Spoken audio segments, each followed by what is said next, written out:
It's 9 AM. I've just come back from my final waiver day of 2019, January the 31st, and I have some bad news to report. GoPro, yet again, left the party early. So what happened?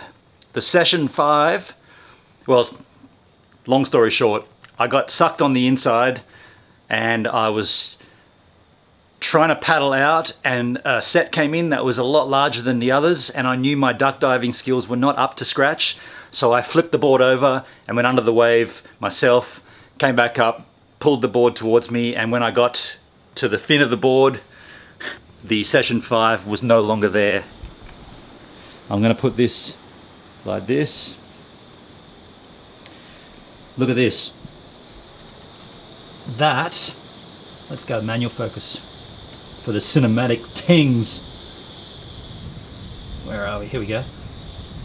Look at that. It's completely snapped off its mount. Completely snapped off its mount. And next to it, the lanyard was still wrapped around here. So the lanyard clean snapped. That's not good, huh? That is not good, GoPro. But I got to get tighter to show you that. Look at that snappage. So, I'll show you the lanyard as well. Let's go back in here.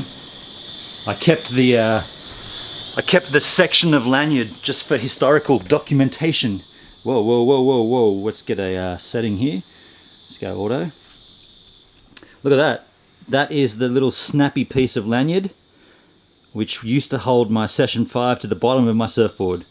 Now, the thing here, the thing that kills me about this is that GoPro cameras are made for surfing, right?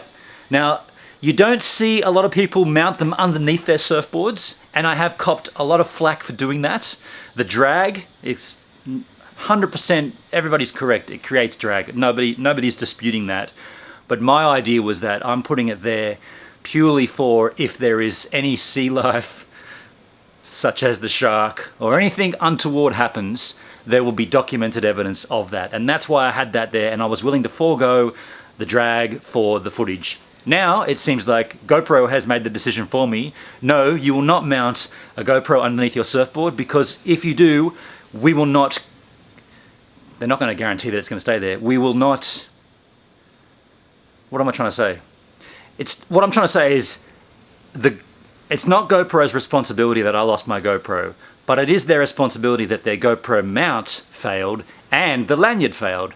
So what am I looking for from making this video? Someone from GoPro to say, dude, that's unfortunate. We've watched your other waiver days. We see what you were doing with it. We know you were doing it correctly. Here's a replacement. But the thing is, I don't think I want a replacement Session 5. That's the second one I've had. The first one overheated from being used in the water. And that's what the email said. You used it a lot in the water. No shit, it's a GoPro. That's what they're for.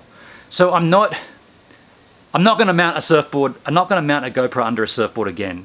I'm going to forego that footage of any action, any shark action or whatever it is, because they don't work, basically. And I don't want to have to go through this crap again. And the drag issue and now losing it and not having any footage, it's not worth it. I mean, I'll take another Session, I'll take another Hero 7 black to my entourage of 2. That'd be sweet, but I'm just frustrated. You know, I try to